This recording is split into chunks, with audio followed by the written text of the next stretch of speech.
Supreme court ఆదేశాల మేరకు పిన్నెల్లి రామకృష్ణారెడ్డి గారు, వారి సోదరుడు పిన్నెల్లి వెంకటరామిరెడ్డి గారు ఇద్దరు కూడా ఈ రోజున సుప్రీంకోర్టు ఆదేశాల మేరకు మరి ఉన్నటువంటి మాచర్ల కోర్టులో ఈరోజు సరెండర్ అవుతూ లొంగిపోతూ ఉన్నటువంటి విషయం మీ అందరికీ కూడా తెలుసు. అయితే జిల్లాలో గతంలో ఈ గుండ్లపాడులో జరిగినటువంటి జంట హత్యలు అంటే డబుల్ మర్డర్ జరిగినప్పుడు ఆ రోజున ఉన్నటువంటి ఎస్పీ గారు ఆ స్పాట్కి వెళ్ళి అక్కడ వెరిఫై చేసి చంపిన వాళ్ళు చనిపోయిన వాళ్ళు ఇద్దరు కూడా టీడీపీ వారని చెప్పి, అలాగే వీరిద్దరూ కూడా వారి మధ్య ఉన్నటువంటి ఆధిపత్య పోరులో భాగంగానే అక్కడ ఈ హత్యలు జరిగాయని చెప్పి స్వయాన ఎస్పీ గారే ప్రకటన ఇవ్వడం మనం అందరం కూడా చూసాం. మరి అలాగే ఈనాడులో కూడా వాళ్ళ గెజెట్ పేపర్లో కూడా ఇదే విషయాన్ని ఇంకొంచెం డీటెయిల్డ్గా రాసుకొని రావడం కూడా ఇక్కడ ఉన్నటువంటి ప్రజలందరికీ కూడా తెలుసు. అయితే జరిగినటువంటి ఈ ఘటనకు పిన్నెల్లి బ్రదర్స్కి ఎటువంటి సంబంధం లేకపోయినా కూడా వాంటెడ్గా టార్గెట్ చేసి పిన్నెల్లి రామకృష్ణారెడ్డి గారిని, వారిద్దరిని కూడా, వాళ్ళ బ్రదర్ని కూడా ఇందులో ఇన్వాల్వ్ చేసి ఈ హత్యలో వాళ్ళను కూడా చేర్చి ఈ విధంగా మరి కూటమి ప్రభుత్వం వచ్చాక వాళ్ళని ఇబ్బంది పెట్టాలని నిశ్చయించుకొని మరి అడుగులు వేస్తున్నటువంటి విధానం మనం చూస్తా ఉన్నాము. అయితే ఈ కేసు ఇలా ఉండగా మరి దీని గురించి సుప్రీంకోర్టులో ఈ ముందస్తుగా ఈ కేసుకి సంబంధించి వీళ్ళిద్దరికి బెయిల్ ఇవ్వడం జరిగింది. అక్కడ కూడా సుప్రీంకోర్టు ఏమని కామెంట్స్ చేసింది, అందరూ టీడీపీ వారే అని చెప్పి సుప్రీంకోర్టు కూడా కామెంట్ చేసింది. అంటే ఈ చంపిన వాళ్ళు కావచ్చు, అక్యూజ్డ్ ఉన్నటువంటి వాళ్ళు కావచ్చు, సాక్షులు కావచ్చు, అందరూ టీడీపీ వాళ్ళే ఎక్సెప్ట్ పిన్నెల్లి బ్రదర్స్.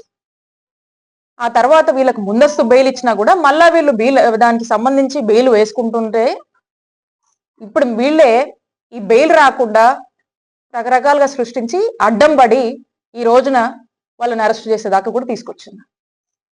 సుప్రీంకోర్టు ఇచ్చినటువంటి డైరెక్షన్ మీద వాళ్ళు ప్లాన్డ్గా ఈ రోజున మేము సరెండర్ అవుతున్నామని చెప్పి పద్ధతిగా యాజ్ పర్ ద రూల్స్ వాళ్ళు వెళ్ళి ఈరోజు సరెండర్ అవ్వడం జరుగుతూ ఉంది. మరి మన జిల్లాలో మాత్రము సుప్రీంకోర్టు గైడ్ లైన్స్ ని వాళ్ళు చెప్పినటువంటి విధానాలు ఫాలో అవుతూ పిన్నెల్లి గారి బ్రదర్స్ మరి ఈరోజు వెళ్తా ఉంటే మేమంతా వైఎస్ఆర్ కాంగ్రెస్ పార్టీలో మేమంతా కలిసి పనిచేశాము. పిన్నెల్లి రామకృష్ణారెడ్డి గారు ఒక సీనియర్ నాయకులు, మా పల్నాడు జిల్లా పార్టీ ప్రెసిడెంట్, చీఫ్ విప్గా పనిచేస్తున్నారు. మేమంతా కూడా అసెంబ్లీలో కలిసి పనిచేసాం. మేమంతా కూడా జిల్లాలో అందరం కూడా కలిసిమెలిసి మా పార్టీకి సంబంధించినటువంటి కార్యక్రమాలు కానీ ఏదైనా కూడా అందరం కలిసిమెలిసి ఉంటాము.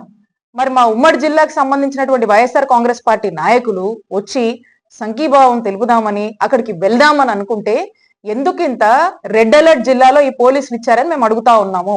ఏదో ఎమర్జెన్సీ వచ్చినట్టు, ఎమర్జెన్సీ క్రియేట్ అయిపోయినట్టు చుట్టుపక్కన మొత్తం జిల్లాలో మనం చూసినట్టయితే 70 చెక్ పోస్టులు పెట్టారు. మాచర్లకు వెళ్ళే అన్ని వైపుల నుంచి కూడా మొత్తం బార్కేడింగ్ తో కంప్లీట్ మొత్తం బార్కేడింగ్ చేసి ఎవరిని కూడా వెళ్ళనీయకుండా చేస్తా ఉన్నారు.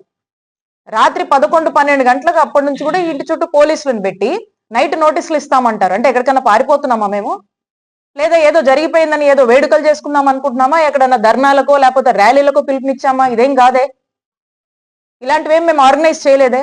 మా పార్టీ నాయకుడుగా మేమందరం కూడా కలిసిమెలిసి పనిచేస్తున్నటువంటి నేపథ్యంలో ఈ విధమైనటువంటి ఇబ్బంది వచ్చింది, వారు వెళ్తున్నారు, వారికి సంఘీభావంగా మేము వెళ్దాము, వారిని కలిసి వద్దాము అని చెప్పి మేము వెళ్ళాలనుకుంటే దీనికి పోలీసులు ఇంత హై అలర్ట్స్, ఇంత ఇంత ఇంత ఇంత ఉద్రిక్తతను ఈ జిల్లాలో పెంచి మరి ఒక ఆందోళన వాతావరణానికి ఏ ప్రోగ్రామ్ కి కాల్ఫర్ చేసినా, ప్రజల పక్షాన వైఎస్ఆర్ కాంగ్రెస్ పార్టీ ఏ ప్రోగ్రామ్ కి కాల్ఫర్ చేసి పిలుపునిచ్చినా పల్నాడు జిల్లాలో మాత్రం ఒక సపరేట్ రాజ్యాంగాన్ని నడుపుతారు. ఏంటిది? ఇక్కడే ఏ ఇష్యూస్ వచ్చినా కూడా, సామాన్య ప్రజలకు ఏదైనా సమస్యలు వచ్చినా, రీసెంట్ గా చూసాము హైవే మీద ఒక యాక్సిడెంట్ అయింది. ఆ యాక్సిడెంట్ సంబంధించి ఇప్పటి వరకు కూడా దాని మీద ఏం స్పష్టత ఇవ్వట్లేదు. ఇప్పటికి కూడా ఏదో ఎంక్వైరీలు అంటున్నారు, వాళ్ళు ఏదో చేస్తా ఉన్నారు. మరి అలాంటి వాళ్ళ మీద ఎందుకు శిక్షించరు? అలాంటి వాళ్ళ మీద కఠిన చర్యలు ఎందుకు తీసుకోరు? వాంటెడ్ గా ఏదైతే వీళ్ళు ఎంచుకున్నారో చంద్రబాబు నాయుడు అధికారంలోకి వచ్చాక ఈ రెడ్ బుక్ రాజ్యాంగాన్ని అమలు చేయాలి, అది పల్నాడులో మరింతగా అమలు చేయాలి, వైఎస్ఆర్ కాంగ్రెస్ పార్టీ వాళ్ళని బయటికి రానియకూడదు, ఇక్కడ కార్యక్రమాల్లో పాల్గొనకూడదు, ఇక్కడ వైఎస్ఆర్ కాంగ్రెస్ పార్టీ పల్నాడు జిల్లాలో ఎక్కడ ఎవరు యాక్టివ్ ఉన్నా కూడా వాళ్ళని అరెస్టులు చేయాలి, అక్రమ అరెస్టులు చేయాలి, కేసులు పెట్టాలి, జైల్లో వేయాలి, అవసరమైతే ఊళ్ళల్లో ఉండొద్దని చెప్పి బెదిరించాలి. ఇదే ఇదే ఇదే ధోరణి కంటిన్యూ అవుతా ఉంది. కాబట్టి పోలీసుల వైఖరిని మేము తీవ్రంగా ఖండిస్తున్నాము.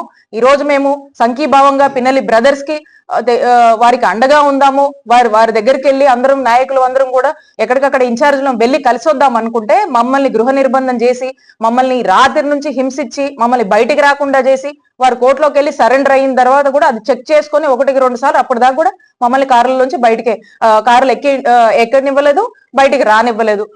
కాబట్టి పోలీసులు ఎప్పుడు ఇలాగే ఉంటుంది, ఇదే పద్ధతిలో ఉంటుందని చెప్పి అనుకుంటా ఉన్నారు. ఖచ్చితంగా మీ యొక్క వైఖరి మేము పూర్తిగా కూడా వైఎస్ఆర్ కాంగ్రెస్ పార్టీ తరఫున ఖండిస్తున్నాము.